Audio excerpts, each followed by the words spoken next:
All right, welcome everybody to another episode of Expert Interview. And today we have an awesome show for you today.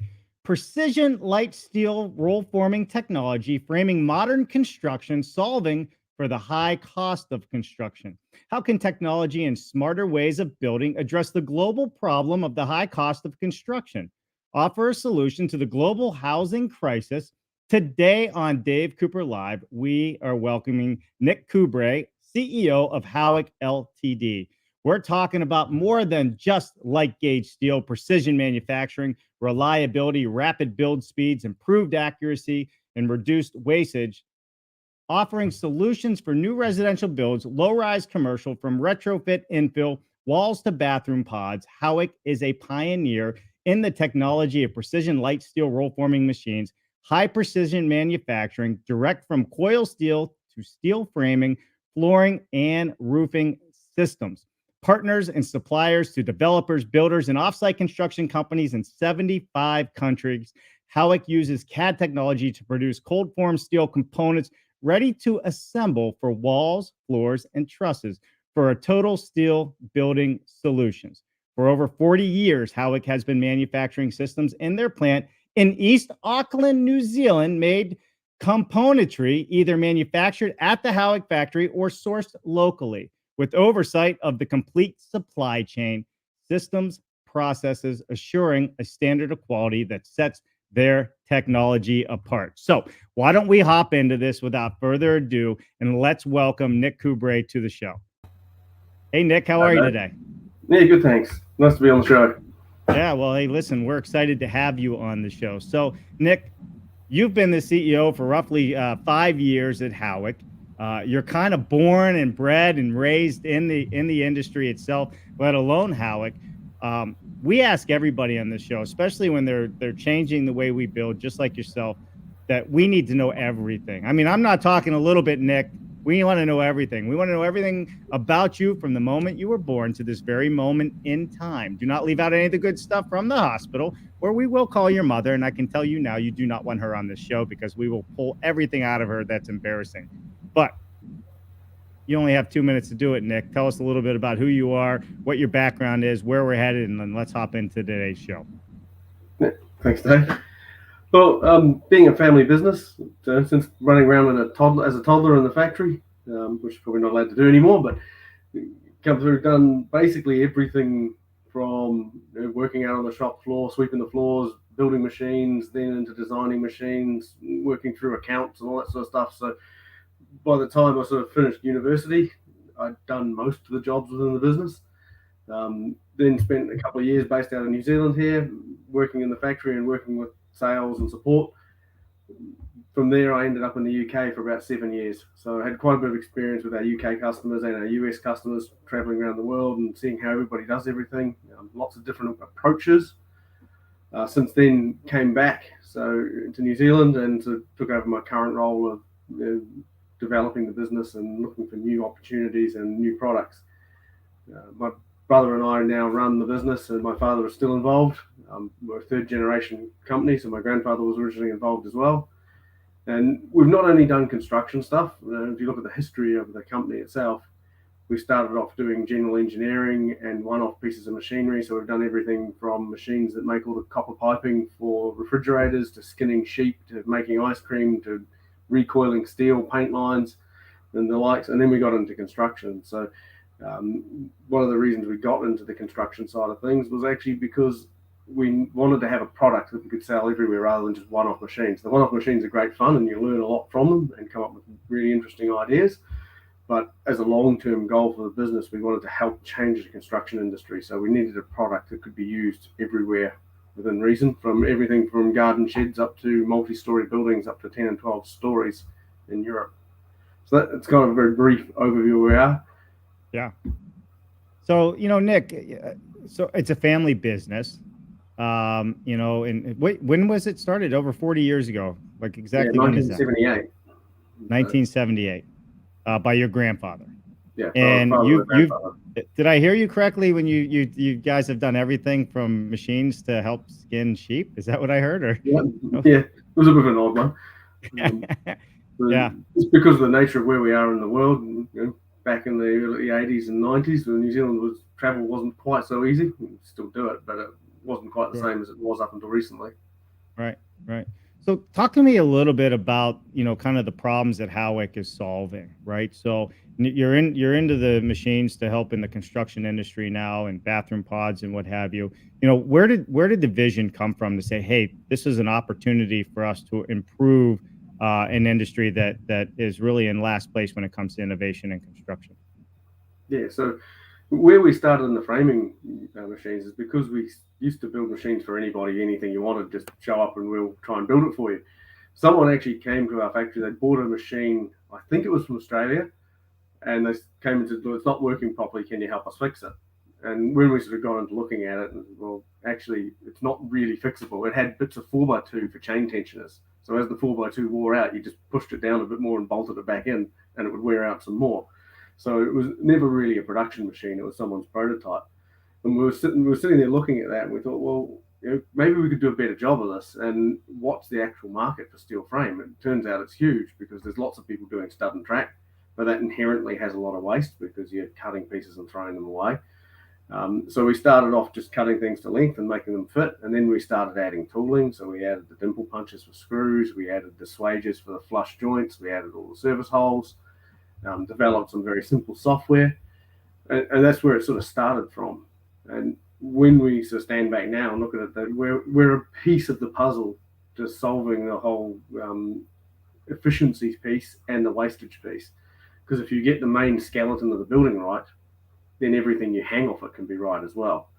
And that's a real key to the whole steel frame side of things. And that we've had wastage down to less than 0.5% with some customers in the UK, which for a whole building, 0.5% is amazing.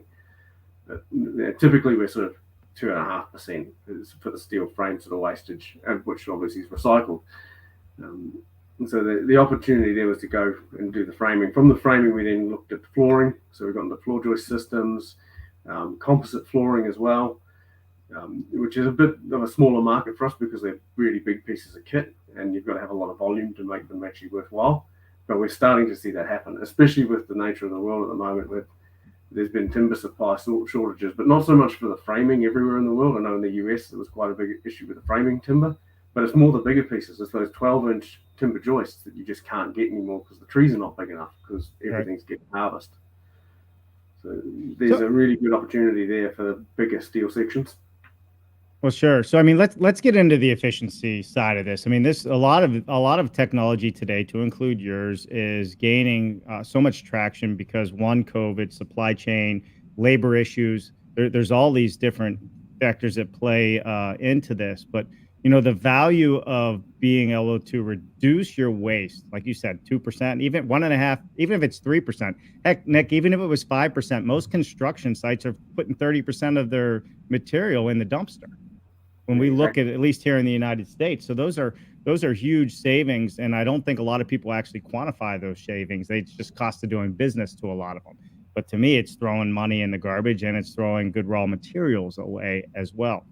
So when you look at, the problems that Howick is solving with their solutions to speed up production, to do more with less labor, right? And to increase the accuracy of a job site.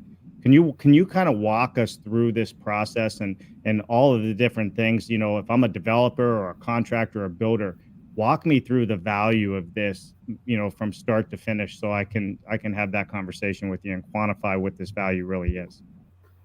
Yeah, so it all really starts with the design, and that's something the construction industry in a whole has been pretty bad at for long term. So a lot of the things, like when we started off, you get a pencil drawing or a PDF drawing of a building and say, go and make me this. So there's 1,000 different ways to do that. And this was with the accuracy of being able to build the frames to plus or minus a 16th of an inch or better, means that you could control everything. So the design side needs a lot more effort. And we're starting to see that. And the problem is there's not many designers out there that understand that yet, to the point that people are developing pieces of software. For instance, when we look at the UK, they design by the brick and the half brick when they're laying out a building, because the efficiency of chopping bricks down to quarters and eighths is really dumb. So they let people place windows in certain things. And it does limit the design, but if you're chasing efficiency and low cost housing, which a lot of these products are, that makes a big difference. And then from there, it's things like standardizing your doors and your windows and all that sort of stuff that then leads to standardizing the frames, which makes them easier to put together, which helps reduce the material waste. And the same on site. I think the biggest thing we see on that wastage piece is actually the concrete foundations. If they're not right, the rest of the building's not right. To the point we've got one customer who actually pays probably 10 to 15% over the going rate for his concrete slabs, because he knows if they're right, he's going to save 20, 30% on the back end because there's going to be no callbacks and no reworks. To the point as well, those guys actually supply their frames 3 days out, so you can lock the framing design in up to 3 days before they're delivered on site, so that everything can be checked, everything can be right. So obviously there's an upfront cost to that, which the construction industry in itself doesn't like to do. But that upfront cost of maybe an extra 10% upfront saves you probably 30% on the back end. And we talk about some of the efficiencies of speed. It can be 50% faster, it can be 30% less waste. All those good things don't happen if that design's not right, because if it's a bad design at the start, that just leads on to bad everything afterwards. And I think that's starting to change with a lot of the people entering the workforce now. Don't really have some of those bad habits if we catch them early enough. Yeah.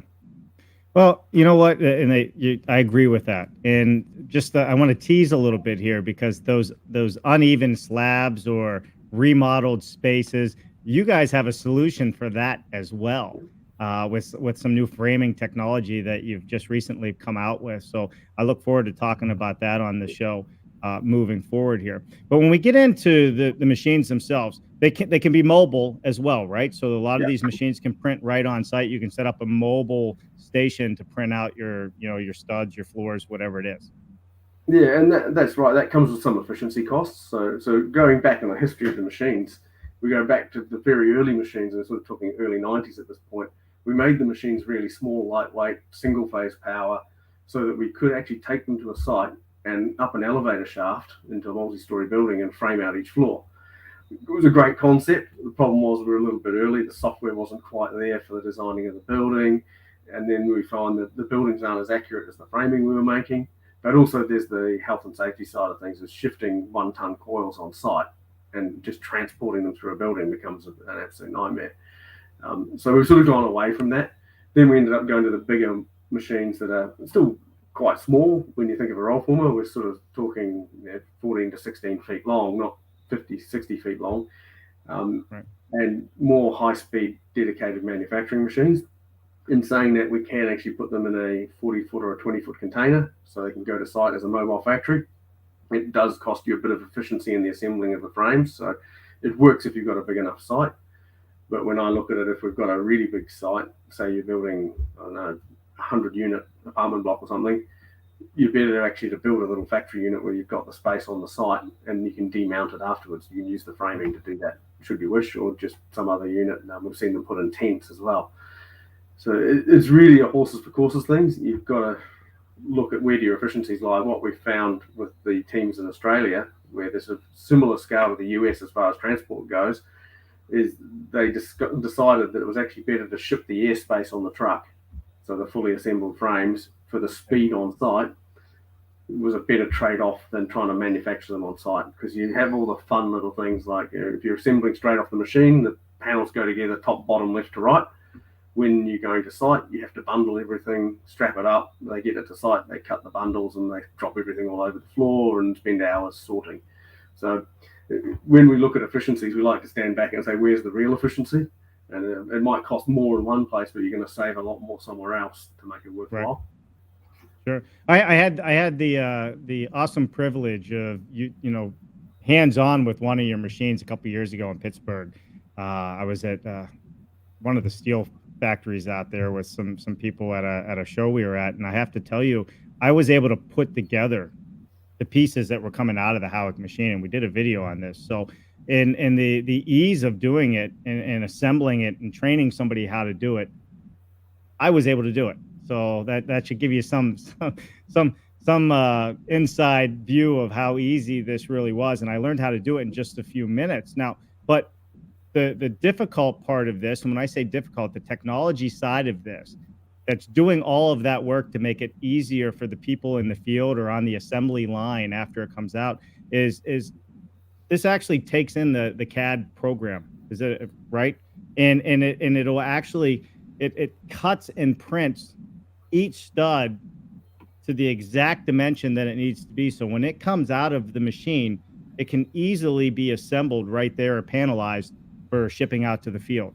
And I think, can you walk us through, like, as a developer, all right, I got a set of plans, I got this big building.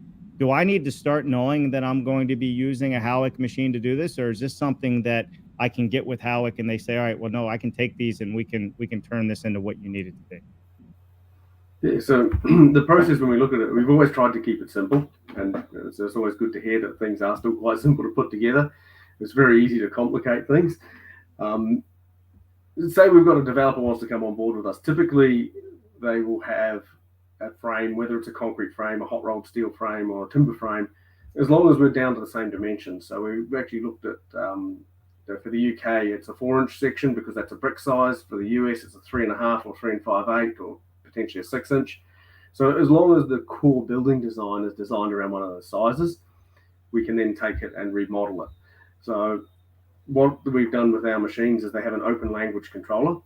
So what that basically means is it's a human readable CSV format that anyone can read. So we can tell straight away if there's an issue, is it a machine issue or a software issue? And the reason we did that is it allows us then to talk to different software platforms rather than having to go through some sort of emulator or some sort of decoder to change it to talk to our machines. So the likes of Autodesk, Tekla, Revit, Structsoft, Vertex, you name a software firm, a lot of them will already have an output to our machines. And then other ones, we've made it very simple that they can write an output to our machines. So if we're looking at a big developer, for instance, they might be using, say, Revit, for instance. They're not going to change their whole software platform just so they can talk to one machine. And that's also been part of our philosophy, that down the track, if you're adding automation for robot assembly or boarding or that sort of thing, that it comes from that same software. Because as soon as you jump outside that ecosystem of the designs, you've got to retrain people. It just gets difficult. Things stop talking to each other. And that's where those issues come. So it sort of ties back into the whole BIM movement that's going on now. You have the whole building modeled. So not only do we do the framing, we could potentially do the strut products or the purlins and the hat battens and all those sorts of things could come out of the same model and be roll formed. So it's about trying to optimize the whole building rather than just one piece. And we don't want to be an island. We want to be talking to everybody of how do we do it? How do you guys work? How can we help you work? Probably the other point that we wanted to make was that we come at it from a mechanical engineering perspective, not from a construction perspective. So while we've still got to meet all the regulations and all the rules and everything, we stood back a bit saying, okay, what's the best way to put this together to be efficient, to be easy? And then what have we got to do to then meet the codes, rather than starting with the codes and trying to make something fit a code. Right. I think that's one of the reasons we've been quite successful in multiple different countries, because even state to state, there are differences that you have to deal with. Yeah, well, right. State to state, country to country, all over for that reason alone. I could understand, like, there's coming at it from a structural standpoint versus a construction standpoint, right? Makes a ton of sense to me. So, Nick, here I'm going to walk through a process with you. This is what we try and do, right? We're really good in our industry talking amongst ourselves, right? But we want to talk to the people that don't understand the steel side of the industry yet. They may be really good at the wood side and the framing side, and with the lumber costs going through the roof. I'm assuming you saw some uptick in some of the steel being used that you guys in the conversion rate. The efficiencies that a builder or developer gets from a project, and not only just on the 2% or 2.5% savings that they don't put in, that they're only putting in a dumpster versus 30%. What about the efficiency on a labor side of this, right? Because with your machines and with the light gauge steel, these panels are light. So when you build a wall, it takes less people to move them around, put them in place. I'm assuming they're super, super accurate, right? Just like any other piece of steel or roll framing. How do you quantify the savings from a labor and installation standpoint, as well as with just the efficiency of being able to build everything right there? I mean, think about that. you're putting out product from your own supply or you're buying from a supplier that uses your equipment, I mean, this stuff is printed right there and out the door. So can you walk us through these efficiencies? Yeah, so some of them are directly related to the steel frame, and some of them are kind of knock-on effects. So when you look at the steel frame, as I said, they come out of the machine top track, bottom track, and then left to right. So once you've assembled half a dozen frames, it kind of becomes natural. You almost don't need drawings anymore unless you're putting brackets and ancillaries in. So they're relatively easy to train. And when I say relatively easy, I don't mean you can just go and grab anyone off the street and they're going to be great at it. Yeah, they've got to have a bit of nous to them, and you've got to have one or two good people to actually run the plant. But if you look at the framing, it's easy to put together, lightweight. It's about a third the weight of the equivalent timber structure. So you can manhandle things, which becomes very useful when you're moving around the site. Everything is cut to length. Everything's inkjet marked. So it's fairly obvious which way things go. Doors and windows are relatively, again, easy because they're orientated and they're super accurate. So if you look at one of our customers here in New Zealand, they don't use shims around their doors because they know that they can get the opening for the doors and windows within a 16th of an inch, and they just push the window in with a gasket and then seal it off. So again, they're all the little things that take a bit of time. So going and shimming a window and then filling in all the gaps, you might spend an hour per window and door re-leveling and getting it right. And in that way, we come across, when we do a door, for instance, we leave the bottom track in through the door until it's mounted in sight, and then we cut the bottom track out through the door opening. So it allows the panel to be squarer, which just helps that process. Other things that sort of are knock-on effects, we punch service holes everywhere. So every time we get to a door, we go up and over the door, so you can put the light switch on either side of the door, rather than actually having to design some of that stuff in, because it's usually the thing that got forgot. But the real big savings come with the knock-ons, like I say. So all your boarding lining and your cladding systems and things can kind of be designed to the sizes that are required, and you know they're going to be accurate. A great point was one of our customers here in New Zealand buys granite bench tops. And typical with a granite bench top, they finish the kitchen, someone comes in and measures it, and then if you're lucky, in 4 weeks' time, your bench top arrives. And again, they typically oversize them and then trim them to suit. So they had quite a big argument with the supplier about, well, we know down to the 32nd of an inch, for instance, the size of this bench top in all directions, and we'll take the risk if it's wrong, it's our problem.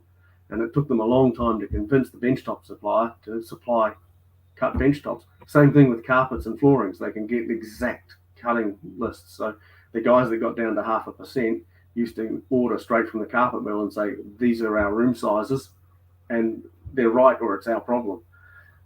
So that's where you get rid of a lot of that waste. So they kept all of the rubbish at the manufacturer's site rather than at their own site. Sure. And this comes back to what you were talking about earlier about, the design portion of this, and how important is it to gain efficiencies by working with the designs up front, working with this whole system and the process up front? When you look at the whole kind of ecological effect of what's going on and the green side of things, that's the most important bit, because if you get that wrong, everything's wrong down the track. Everything that doesn't fit goes straight in the waste. So that's really important. And I think that's, as an industry, somewhere where we've got to put a bit more focus and effort into that front-end design. Sure. All right, everybody, listen, if you are just joining us, we are live on LinkedIn, YouTube, Facebook, Twitch, and Twitter. So make sure you get your tweets on. If you're not tweeting Howick and sharing this broadcast, you're wrong. You should be tweeting it right now. And also, if you're not subscribed to our YouTube channel, please go there and subscribe. And more than anything, our guests are all invites onto the show, and Howick is doing amazing work. So please go there, like, share, and follow what they're doing as well, because they are changing the way we build. They're changing the way we think of building, and they're being super innovative about it. And we're going to get to that here in just a few minutes about some of that innovation. Retractable, collapsible, I don't even know how to say it. You're making studs that can grow and shrink, and I think this is going to be an amazing conversation from an engineering perspective. So, Nick, as we walk through the design process, you gave the great example of the countertop manufacturer. We gave the great example of how accurate, your doors and your headers and your windows can be. Some of the things I want to touch on, though, on what you said is having the, I guess, MVP accesses. Let's use that for an example. All of that is pre-designed into the stud, or the printing of the stud, the truss, the floor joist, whatever's coming out of the system, so that when the on-site electrician, plumber, HVAC, whoever shows up, they just have to run their wires and go. They're not sitting there drilling on site or having to do hole punches through the metal. Yeah, exactly. And that's, again, where another one of those big savings comes. And I think in some ways the pandemic has actually helped accelerate that. Finally, we've been pushing for years is, why do you not all talk to each other? It's like, we just do it on site. We punch some holes, and if the plumber gets there before the sparky, he uses the holes.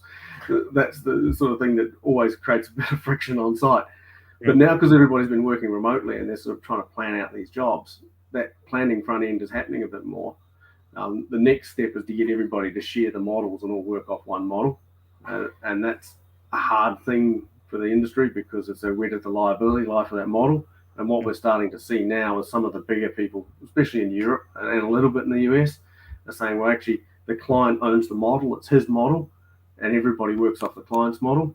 So all of those updates happen live. So we start to see things like, if there's a clash all of a sudden pop up, we can actually fix it before we roll the framing. Now, it still takes a bit of manual management. I see that automating in the future, where we go, right, we can actually block a panel and say, look, we know my HVAC's going through this zone. Can we leave those panels to last, get all the others up and made, and then we confirm and run these ones when it's time?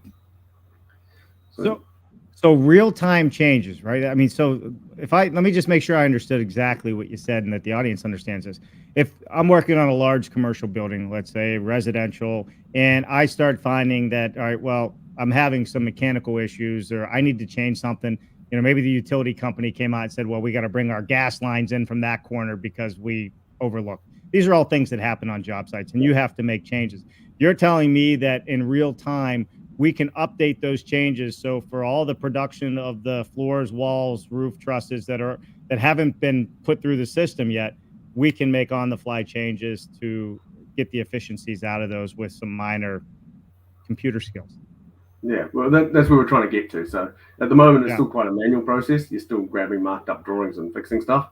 But where we see some of these cloud platforms going is, you'll be able to see live, and what was the last thing the machine made? Where is it in the process? Has it been made? Has it been assembled?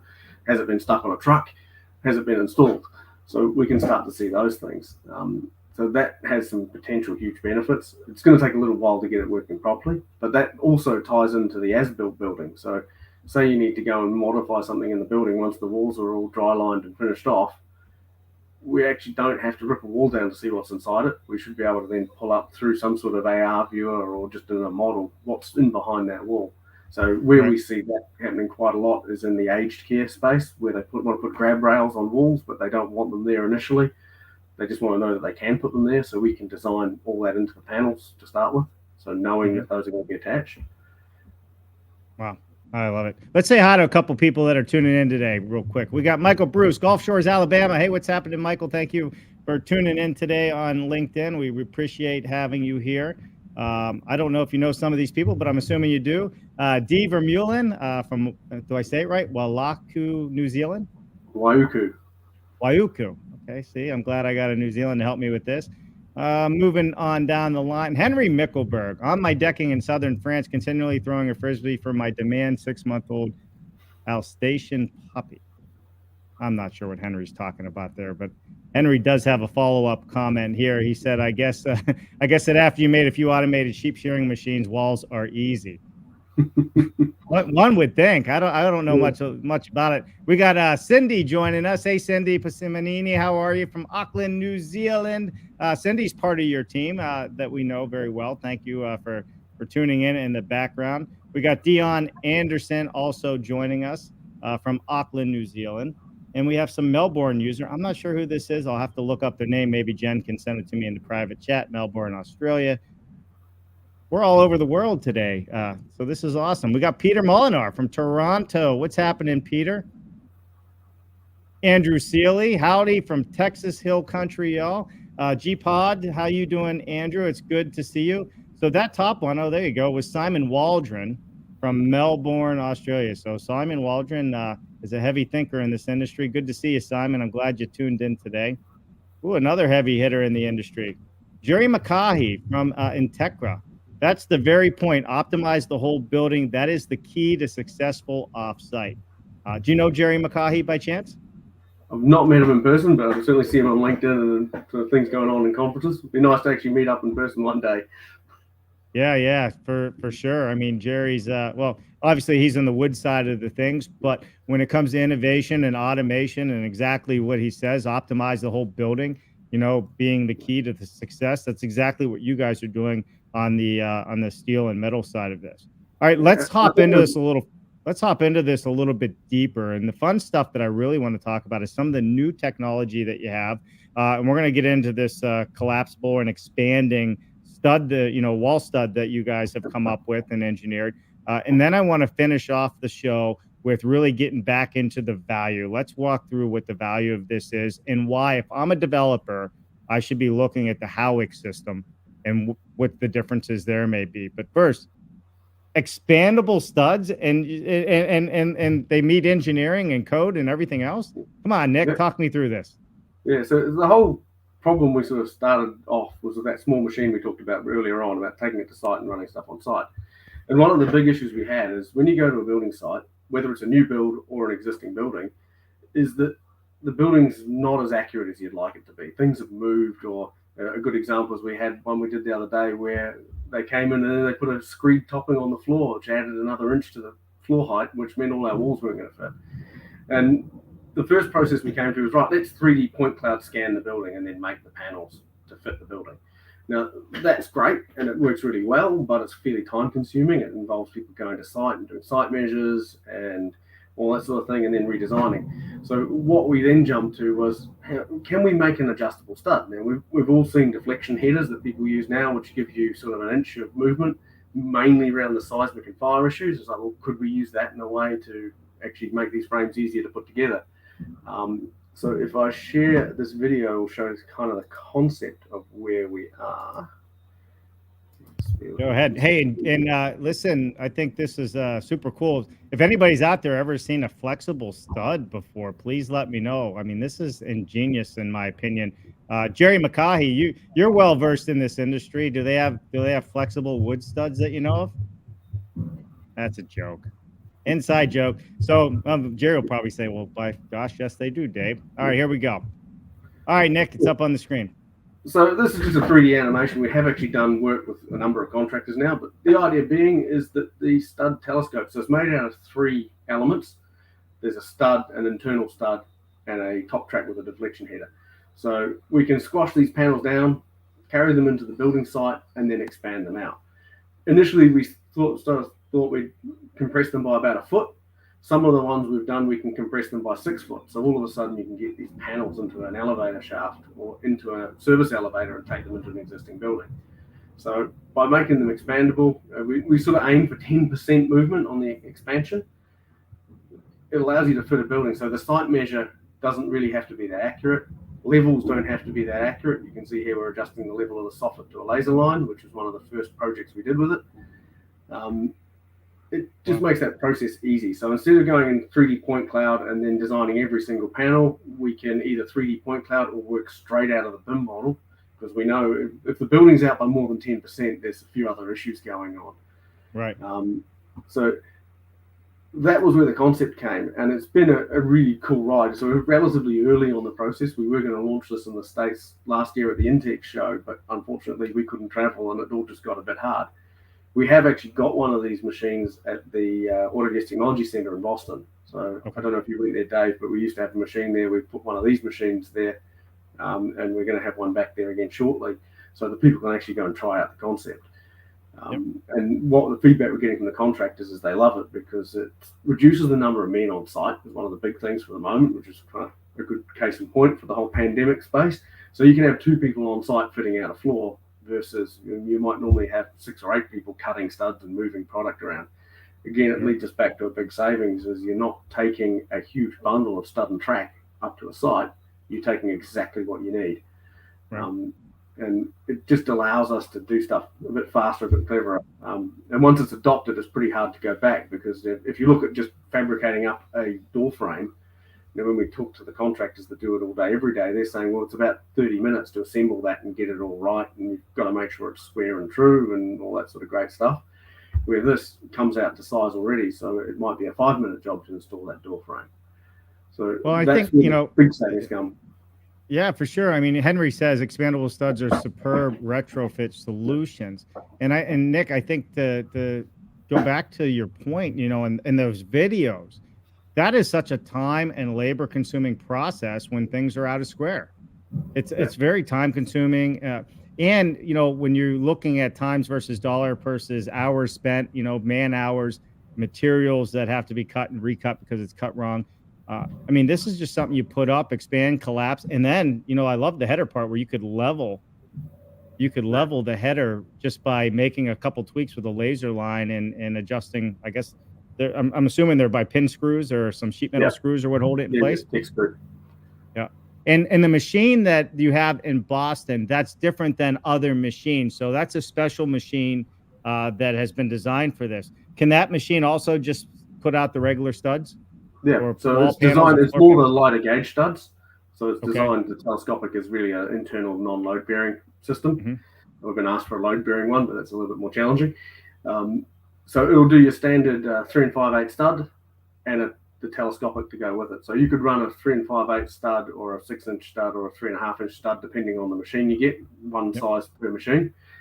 And we turn on the different options on and off on the machine on the fly. So we can actually make panel by panel, which gives you a little bit more waste, or you can batch panels to reduce the waste. But what we seem to be finding is people using it are happy to have a little bit more waste because it's recyclable. It's not such a huge issue. So instead of 2.5%, they might be 4% waste, but it saves so much time on the back end that it's worth it to them. Because when you start batching panels and batching all the studs and then batching all the tracks, you've just got double handling and that sort of thing. So, and with that machine, we're hoping to have another one back in Boston fairly shortly. If anyone wants to reach out, we can connect them up with the guys there to go and actually try it and do some test panels. I think it'd be a lot of fun to go up there and do a live show showing people using it. That'd be super exciting to be able to get the word out and see that. So that's still, are there buildings being built with this right now up there, or is it just in testing mode? So we've done a couple of small projects in the US. At the moment, we've got a 17-story and a 10-story building going together here in Auckland, and it's sort of a couple 100,000 linear feet of product going into those two buildings, which is really our testing centre. So to get it all right, we did a big shopping centre here in Auckland a couple of years ago with the very first prototype, and that's where that laser level thing came through, because the contractors discovered that the floor and the ceiling weren't level to each other, and easy way of solving the problem. So we've been working on it for a while and refining. And as we find, like all these things, as you go down the rabbit hole, it gets a bit more difficult. And then the light comes on and you go, okay, that's how we need to do this going forwards. And that's the beauty of working with some of the contractors we work with as well. They come up with ideas. It's like, well, can we do this? It's like, well, can't see why you couldn't. Let's try it. And I think that's part of how we work, because we do everything in-house as far as the machine designs, the machine control, all the hardware, is we can try stuff relatively easy, and we're not averse to having a go at something to see if it works or not. And if it doesn't work, well, nothing ventured, nothing gained. So let me ask you this then: if I'm a developer here in whatever machine, let's just say I just want to do your traditional, panel, floor system, wall system, truss system. How do I go about using your product? Do I have to buy a machine to start using it and building it? Or are there companies out there that have these machines and I can work through them? Tell us a little bit about how you work. Yeah, so typically we're primarily machine sales, but the way we work with our customers is we try to kind of have a bit of a network. So I use the example of the UK because I spent so much time there, but we had sort of 50 odd machines scattered around the UK. So what we found is people wanted to start, they would go and buy product from one of our customers, and we'd happily direct them to whoever's kind of the most suitable for them. And for the first year or so, they run product, get used to it, understand the design process, because that takes a bit of time to get your head around. And then from there, they say, right, we're ready now to buy our own machines. And then that comes down to the sort of project mix they have. Right. Where people get into trouble is where they try to do everything. I think a good example when you look at it too is if you look at bathroom pods. So when we started out building machines for bathroom pods, they were people supplying frames to them. So they'd order 150 bathroom pods and they're all the same. Where when they put their own machine in, they could run them 2 or 3 down the line and then iterate them and fix any little issues they had, or if something needed to change, they could actually change it on the fly. So they didn't have to do rework on 150 bathrooms. Wow. They had to do rework on 1 or 2 and then change the design. And that's another key point for where the savings and just the ease of use comes in, is you can change stuff. You're not locked in. Yeah, and Jen just put up a stat here behind the scenes. I want to read it, right? Because I believe you did some work with Windover Construction in Boston. And one of the stats is construction combined BIM data with the Extenda 3600 to digitally prefabricate 935 trusses made from cold form steel was achieved in 15 hours only. 935 trusses in 15 hours. I mean, that's the efficiency we're talking about. Yeah, and that's, again, the design and the planning makes that happen. If you haven't got everything in place, it's hard to do. A good example, again, from a customer, we've got a long-standing customer here in New Zealand who builds single-family homes, single-story, sort of up to 3,500 square foot.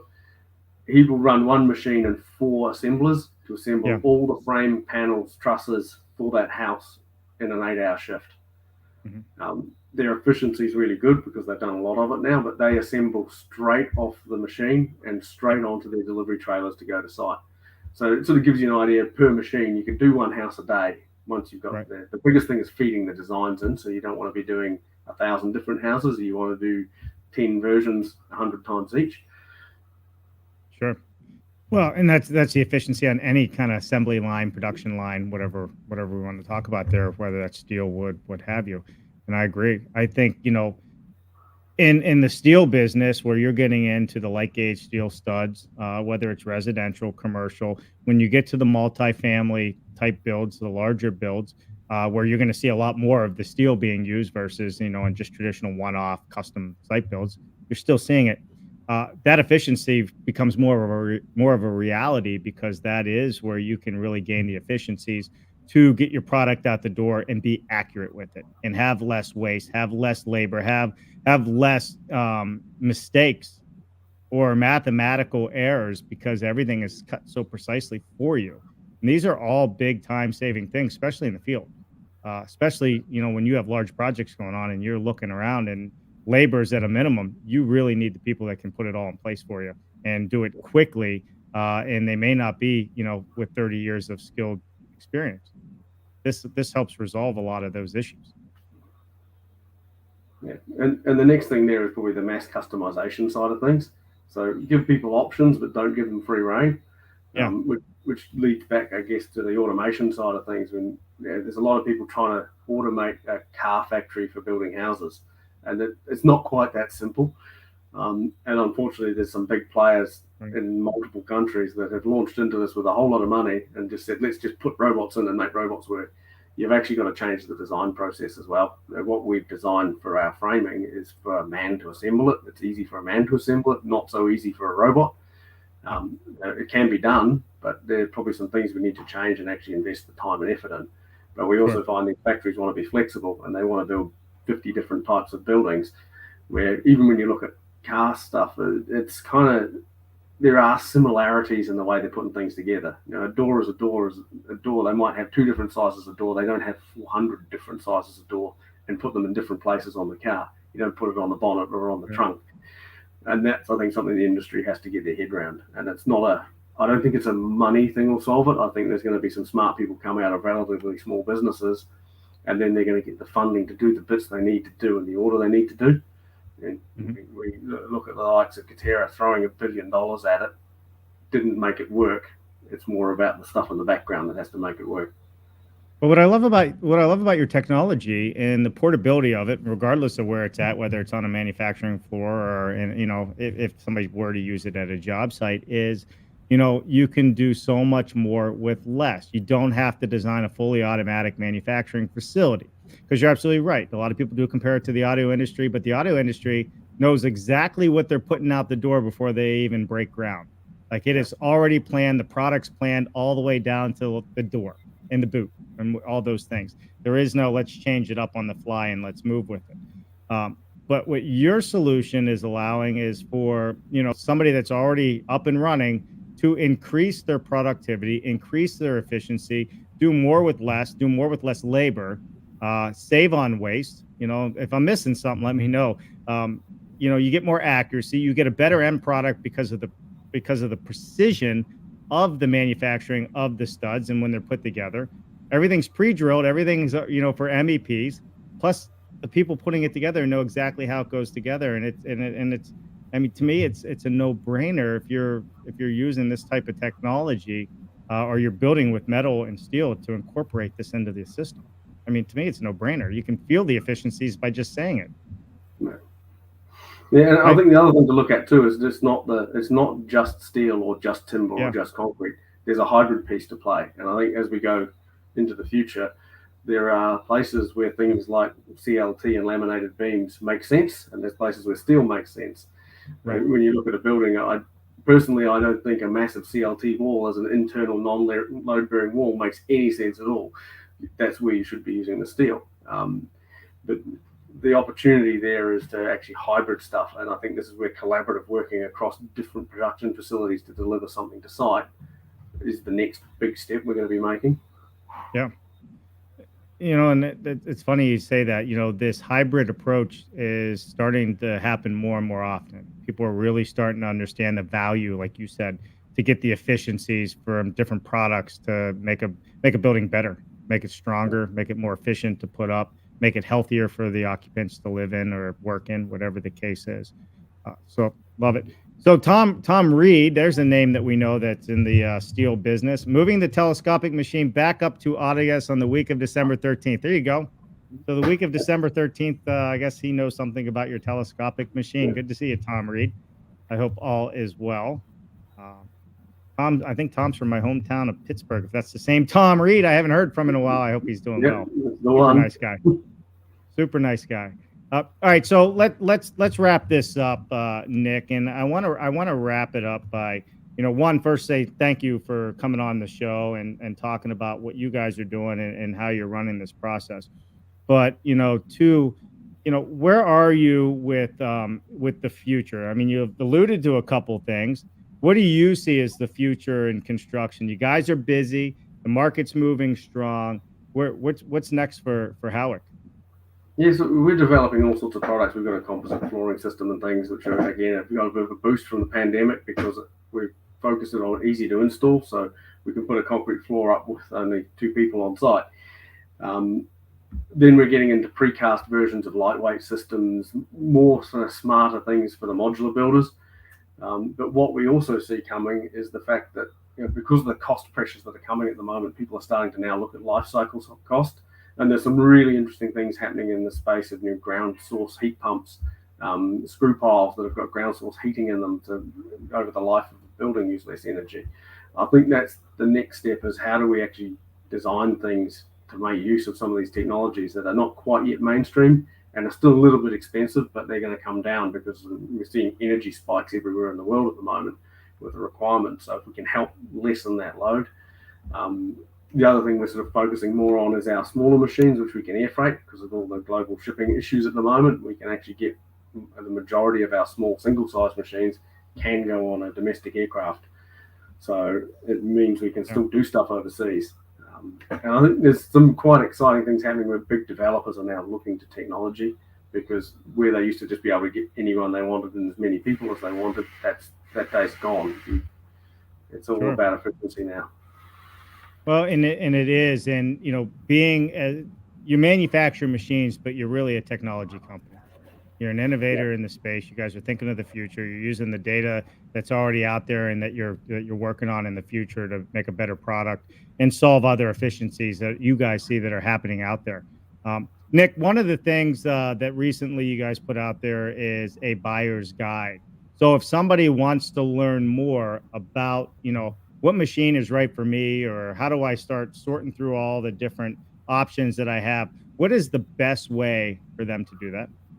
Yeah, so if they just jump on our website, which is howickltd.com, all that information's there. And then from there, they can reach out to one of our guys, either in the US, UK.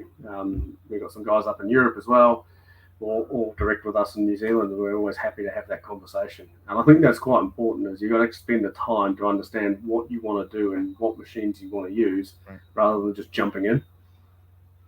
And that's it. And I know that your team, at least on this side of the pond, really take a consultative role, not just a sales role to sell a piece of machine. There's an education piece that comes with this. You Yeah. know, you're not just left out there on a whim. Here's a machine, and you walk away. Your team really takes a ton of time to work with everybody to make sure they're efficient with it. Yeah, and it's one of the things we've always sort of tried to pride ourselves on. We don't want to sell a machine to someone who doesn't need one, or sell them the wrong machine, because Yeah. that just does the whole industry some damage. And it's nice to sell lots of machines, but there's no point in leaving a trail of destruction behind us. Well, and that's it. And you don't. And there's 40 years of history that prove that Howick is leading the way in this technology and helping others be successful. Because if others aren't successful, they're not going to buy from you. And you got 40 years of helping others, you know, achieve efficiencies, be more successful, and be safer on job sites too. Because safety is another factor of what you bring to the table that we didn't get too deep into yet. For sure. All right, Nick, thank you so much for taking the time on the show today. It's amazing having you here. Thank you to all the people out there that are talking. Here you go. D. Vermeulen puts this up here. Here's the Home Buyers Vibe right there, Howick Ltd. And if anybody has any questions, you can always reach out to us here at davecooper.live. One of us will point you in the right direction and make sure you get connected with the appropriate team member. You know, whether it's here in the United States or anywhere around the world, we will make sure that you get taken care of in a very, very fast and efficient manner. Other than that, Nick, is there one thing you want to leave us with? This is it. This is the one last word. I always say, what's your one thing, Nick? What is the one thing you do every day, or personal, business, what have you? Yeah, for us, it's more about looking to the future of where we're going. You know, that today's important, but tomorrow's more important. We've got to look at how do we leave the world in a better state than we are currently in.